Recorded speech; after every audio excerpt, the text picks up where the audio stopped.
पोटली जैसे जैसे चढ़ाते जाओगे ये घुटना बदलने की जरूरत नहीं पड़ेगी, डुकरिया ऐसी चलेगी चक रहेगी। और क्या कमरा भी है, शादी आई एक में 6 भरा, 6 इसलिए भरा तुम रात भर सत्संग करो, भजन करो, स्मरण करो, और जितना सत्संग का आनंद हो सकता है। अपनों के बीच में तो हमेशा रहते हो, पर दूसरे को एडजस्ट करना तो सीखो। जरा विचार करो, तुम अपने कमरे में दूसरे को एडजस्ट नहीं कर रही तो ऊपर जाएगी तो भोलेनाथ कैसे एडजस्ट करेगा? सोचो तो शरीर है, विचार तो करो।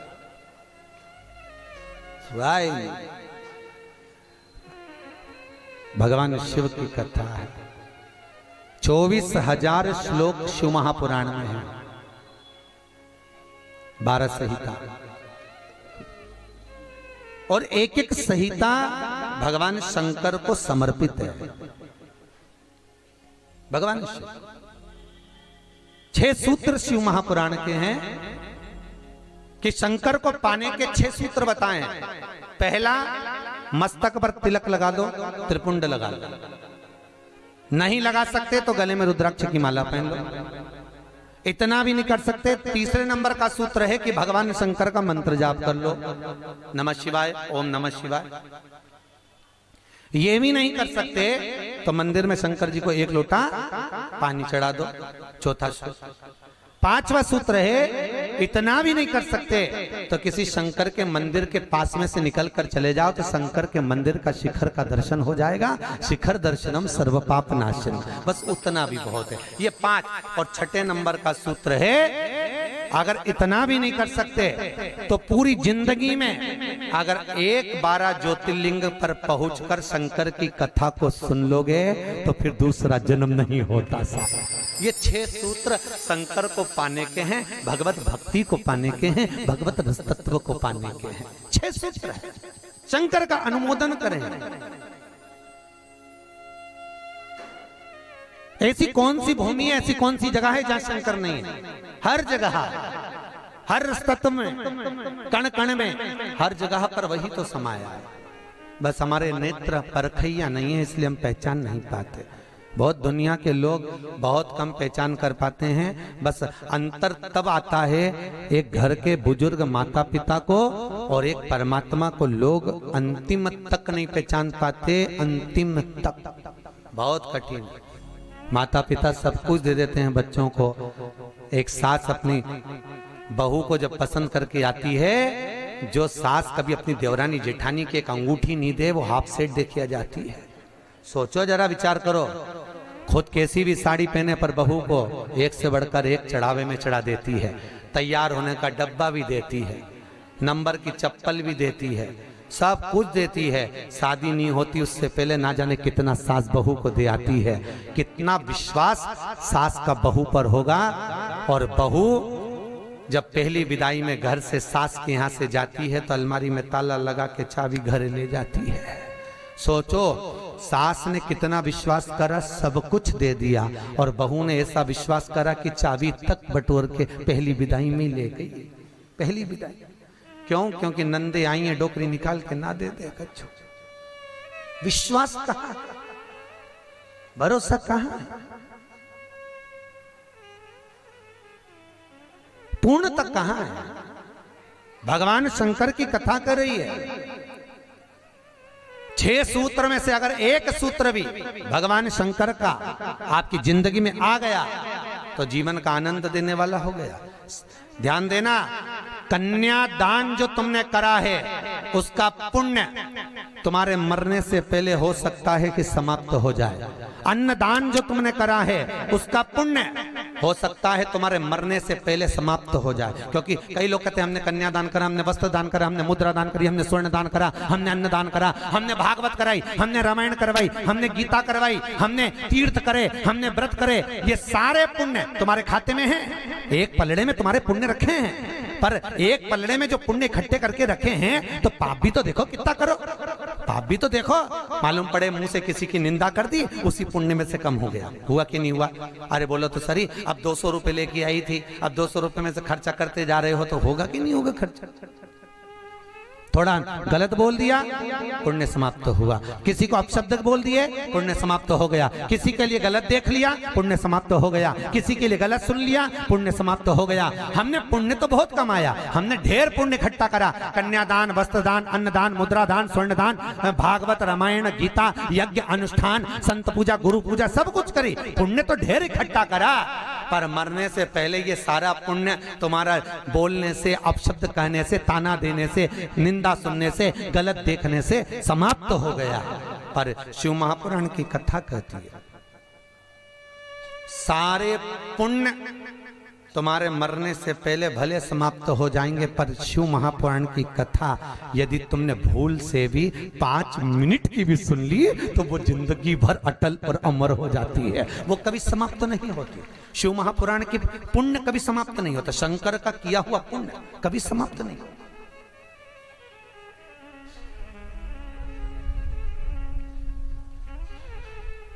आज वो कोई कह रहा था, गुरुजी वो हम पोटलियां बना के लाए हैं, तो एक एक मंदिर में पोटली चढ़ाएं और कई चढ़ाएं। हमने कहा लो, आए हो इतनी दूर तीर्थ करने के लिए, 5 रुपया 10 रुपया 2 रुपया करो, जो तुम्हारी मर्जी पड़े चढ़ाओ। 84 महादेव का क्या बार-बार दर्शन करने जाओगे? ब्रज 84 कोस की परिक्रमा तो तुमने ना जाने कितनी बार लगा ली होगी ब्रजमंडल में पहुंचकर, पर 84 महादेव का दर्शन करने के लिए आए हो। और वो 84 महादेव जिसको स्वयं भगवान शंकर की बहन छिप्रिया ने प्रकट किया था, शंकर के ही रूप तत्व से 84 रूप में उनको प्रकट किया है। पूरे विश्व में कहीं पर नहीं है, केवल उज्जैन में, केवल उज्जैन। तो भगवान शंकर की कथा कर रहे हैं, भगवान भोलेनाथ का चरित्र वर्णन कर रहा है। 6 सूत्र में से एक सूत्र भी अपनी जिंदगी में उतारा तो जीवन सार्थक हो गया। मात्र भगवान शंकर की पावन कथा का रसतत्व ग्रहण करें। एक देवराज नाम का ब्राह्मण शरीर में ताप पड़ गया, और शरीर में ताप पड़ने के कारण बहुत ताप पड़ा तो शंकर के मंदिर में पहुंच गया, बैठा।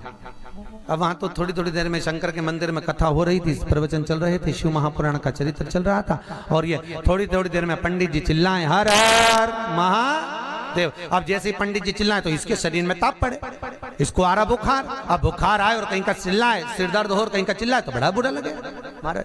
अब इसको तो बड़ा अंदर से खटकाओ कि बताओ मेरे तो शरीर में ताप पड़ रहा है, महाराज हर हर महादेव चिल्ला रहा, पर बोल सकता नहीं। ताप पड़ते पड़ते पड़ते पड़ते थोड़ी देर में ये यहाँ से चला शंकर के मंदिर से कथा श्रवण कर कर थोड़ी देर भले ताप पड़ा, बुखार आया, सिर दर्द हुआ, सब कुछ हुआ, पर शंकर की कथा तो शरीर में पहुंच गई, इस आत्मा तक पहुंच गई। होता है जब घर से चले होगे तो सोचे पाँव दुख रहा है, बुखार आ रहा है, सर दर्द हो रहा, ये हो रहा, वो हो रहा, पर शंकर के धाम में पहुंच गए तो अब ये सोच लो कि तुम शंकर के हो गए, तुम शिव के। यहाँ बिठले सेवा समिति के कहने पर नहीं आए, यहाँ पाठक जी के कहने पर नहीं आए, यहाँ हमारे कहने पर नहीं आए, यहाँ तो हम भी बुलाते तो तुम नहीं आते, क्योंकि ये नगरी महाकाल की है। महाकाल का राजा है महाकाल, और महाकाल राजा का एक नियम है, यहाँ कोई राजा, कोई मंत्री, कोई बड़े से बड़ा राजपाट वाला इस नगरी में रात नहीं रुक सकता, यहाँ का नियम है। क्योंकि यहाँ एक ही राजा, कौन सा?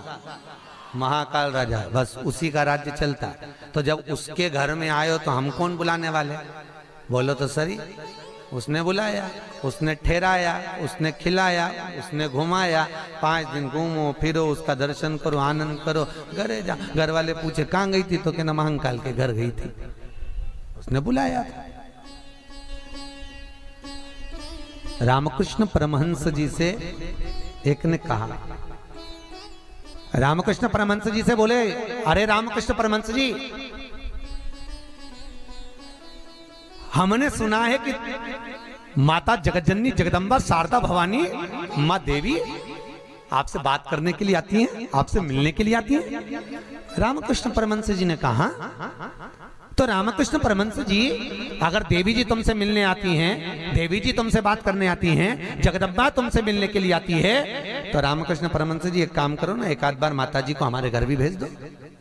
हंसी उड़ाने वाले तो कुछ भी बोल देते हैं, एक आध बार माता जी को हमारे घर भेज दो। रामकृष्ण परमहंस जी ने कहा ठीक है, एड्रेस बता दो, देवी जी को तुम्हारे घर भेज देंगे। बोलो एड्रेस क्या है? उस व्यक्ति ने कहा फलाना गली में, फलाना मोहल्ले में, ये वाले मकान में, इस नंबर में, इस जगह पर मैं रहता हूं। रामकृष्ण परमहंस जी ने कहा, स्वामी विवेकानंद के गुरु रामकृष्ण परमहंस जी कहते हैं, जो एड्रेस आपने दिया ये तो आपके घर का है, ये आपके घर का एड्रेस है, आपका एड्रेस दीजिए, आप कहाँ रहते हैं। उसको लगा मैं दुकान पे रहता हूं, तो हो सकता दुकान का मांग रहा है, उन्होंने दुकान का एड्रेस दे दिया। रामकृष्ण परमहंस जी बोले ये तो दुकान का एड्रेस है, आप कहाँ रहते हो, आपका एड्रेस दो। तो रामकृष्ण परमहंस जी के शब्द सुने तो उस व्यक्ति ने कहा ये हमारा ही तो एड्रेस है। रामकृष्ण परमहंस जी बोले जिस घर का एड्रेस दिया वो तो घर का है, जिस दुकान का एड्रेस दिया वो तो दुकान का, कि दुकान यहाँ है वो वहां घर है, तू कहाँ रहता है, तेरा एड्रेस बता, तू रहता कहाँ है। रामकृष्ण परमहंस जी के शब्द सुने, उसने चरण पकड़ लिया और रामकृष्ण परमहंस से पूछा आप बताओ कि मेरा निवास कहाँ है। रामकृष्ण परमहंस जी कहते हैं इस शरीर का आखिरी निवास तो शमशान है, मनुष्य वहां निवास करने वाला है। बस ये आत्मा परमात्मा के चरणों में रहे और शरीर आखिरी में वहां पहुंच जाता है, आखिरी में। बड़े आश्चर्य में लोग बताते हैं हम वहां रहते हैं, तुम नहीं रहते, तुम्हारा घर रहता है, तुम चले जाओगे घर में ही रह जाएगा, अभी तुम्हारा एड्रेस है फिर तुम्हारे बेटे का हो जाएगा। अरे बोलो तो, फिर बेटा गया पोते का हो जाएगा, पौता गया पर पोते का हो जाएगा, वो तो घर का पता है, तुम्हारा एड्रेस क्या है, तुम किस पते पे रहते। अताना पता जबरदस्ती के लापता घूम रहा, काय का पता तुम्हारा, जबरदस्ती के छाती ठोक के मेरा घर मेरा घर मेरा घर। एक आध दिन यमराज आई गया, उठा के ले गया, सब धाड़ धाड़ रोएंगे। 2-3 महीने के बाद, 4-6 महीने के बाद बेटा नेम प्लेट निकाल के खुद की चिपका देगा, मेरा घर काय का घर तुम्हारा।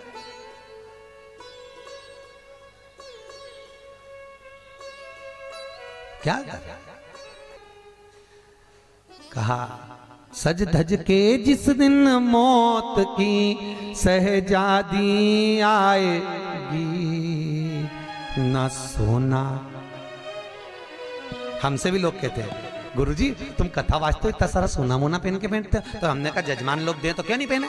अरे बोलो तो दीजिए, कहीं करे कहीं बाद में जोड़ जोड़ के औलाद के देखे ना, तो है तो तुम्हारे पास भी, बस तुम भी जोड़ जोड़ के लाकर में अलमारी में लाकर में, और एक आध दिन मर गई और सारा पड़ा की पड़ा रह गया, ऊपर जाके याद करेगी वाला हार तो पीना ही नहीं, फिर कहीं मतलब का सब पहना कहीं करे वो कर।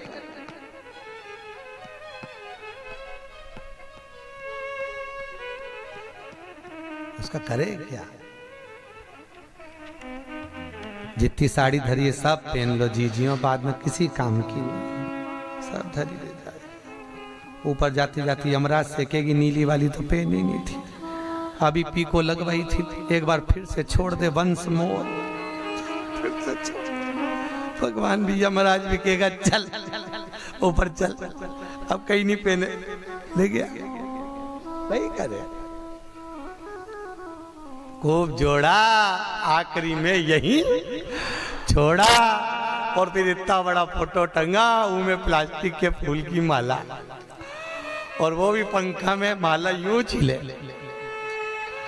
पंखा में माला हिले और डोकरी फोटो में स्माइल दे। वो डोकरी भी इसलिए स्माइल दे कि बेटी हम भी जोड़ जोड़ के मर गए, यही टंग गए, तुझे भी टंगना है, इसलिए डोकरी भी हंसे, यही टंगे से जोड़ो। कुछ नहीं खाया, खूब जोड़ा, खाना खाने की फुर्सत नहीं थी, साथ सवेरे 8 बजे से रात को 10 बजे तक दुकान नहीं छूटे, नहीं छूटे। एक एक ग्राहक के लिए बैठा दिया और आखिरी में सब छोड़ के घर के लोग अर्थी पे भी ले गए तो बांध के ले गए। सबको मालूम है मर गया, उसके बाद भी ना जाने क्यों बांध के ले जाते और खींच खींच के बांध, खींच और खींच और खींच। अरे सबको मालूम है मर गया, कोई भगेगा थोड़ी ना, काय को खींच, हल्की बल्कि बांध दो, ले जाना तो है नहीं, और खींच खींच खींच के बांधी, क्योंकि इनको डर इस बात का लग गया, उठ के भग गया। अब उनको तो कुर्सी भरना, उसकी जगह दूसरे को ले गया तो इसी को ले चलो, जैसे कहा करो उसका क्या। सज धज के जिस दिन मौत की सहजादी आएगी, न सोना काम आएगा न चांदी। छोटा सा तू कितने बड़े अरमान हैं तेरे, मट्टी का तू सोने जैसा मान है तेरे। मेरे को नहीं जानते, मेरे को नहीं पहचानते।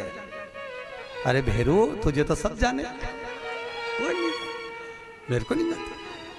मट्टी का तू सोने जैसा मान है तेरे, मट्टी की काया एक दिन मट्टी मिल जाएगी, न सोना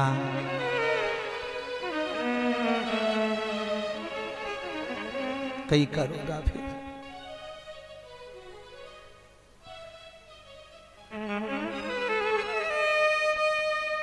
गीता वाटिका गीता प्रेस में कथा बाची, क्या 3-4 साल हो गए गीता प्रेस गीता वाटिका।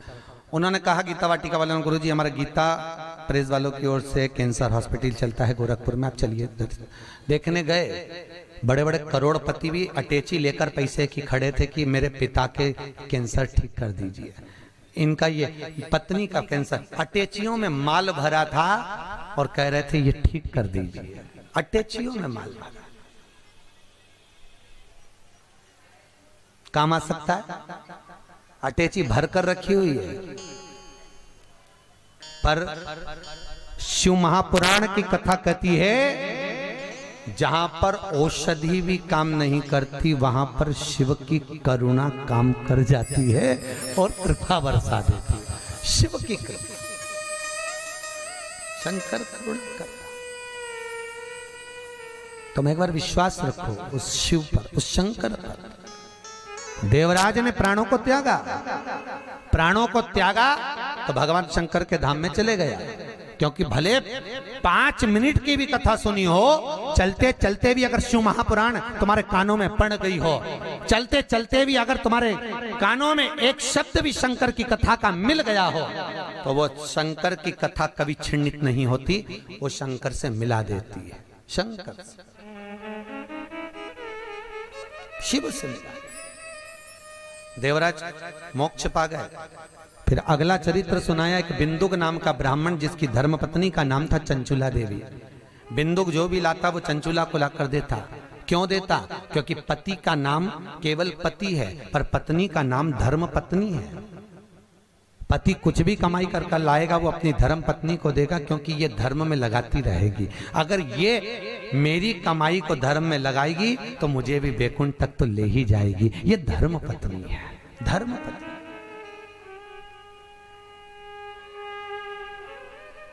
एक कथा के मुख्य यजमान गोपाल मंदिर वाले महाराज जी बने हैं, पंडित जी पाठक जी, परंतु इनके मन में कथा का आया ना आया वो बात की बात है।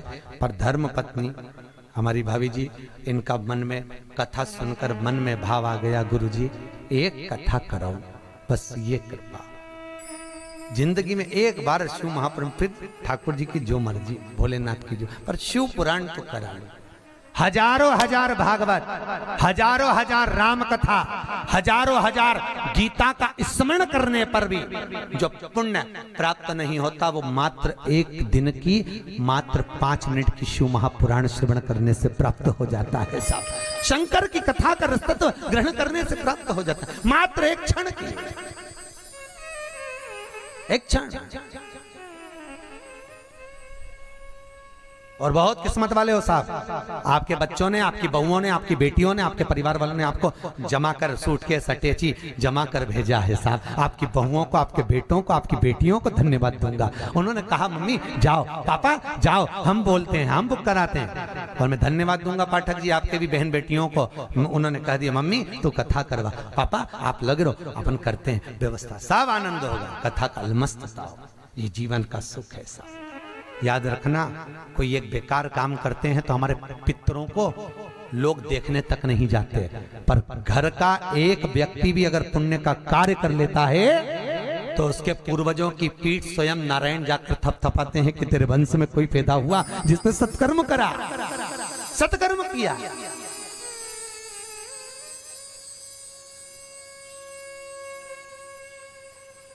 पुण्यता। और ये मुख्य यजमान जो बने ये बहुत करोड़पति नहीं है, मंदिर के पुजारी जी हैं, भोपाल मंदिर में पंडिताई करते हैं, पूजा पाठ करते हैं।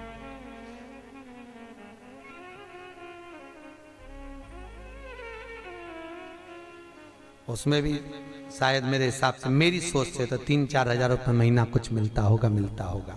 उसके बाद भी मन देखिए कि नहीं, कथा रस तत्व हो महाराज, श्रवण करें, जीवन का सुख पाए। और ये इनके ऊपर जो कृपा हुई है ये पूर्वजों की हुई है कहीं, और आपके ऊपर जो कृपा है, आप जो यहाँ महाकाल की नगरी में बैठे तो तुम्हारा तो है, पर तुम्हारे भी पितरों की ना जाने कितने पूर्वजों का आशीर्वाद होगा। उन्होंने धक्का मारकर तुम्हें महाकाल की नगरी में भेज दिया। कहीं पूर्वजों की, कहीं पितरों का आशीर्वाद,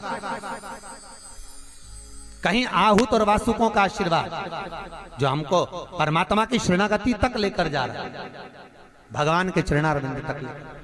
बिंदु को जो लेकर आता वो चंचुला देवी को देता, चंचुला देवी उसको भोग में लगा लेती है, पर चंचुला कभी धर्म में नहीं लगाती। धर्म पत्नी का लक्षण है कि पति की कमाई का एक अंश निकाले और वो ले जाकर कहीं सत्कर्म में, कहीं धर्म में लगा दे। एक अंश निकाल कर वो धर्म में लगाए तो धर्म पत्नी है। पर आजकल की पत्नियां ऐसी हैं, निकालती तो है पति की कमाई का, पर सब डेंटिंग पेंटिंग में लगाया जाती है, वो धर्म में लगा ही नहीं पाती, धर्म में लगे ही नहीं। वो कितना ही प्रयास करें। कई माताओं की आदत रहती है हर बार सोचे सत्यनारायण की कथा कराऊंगी, सत्यनारायण की कथा कराऊंगी,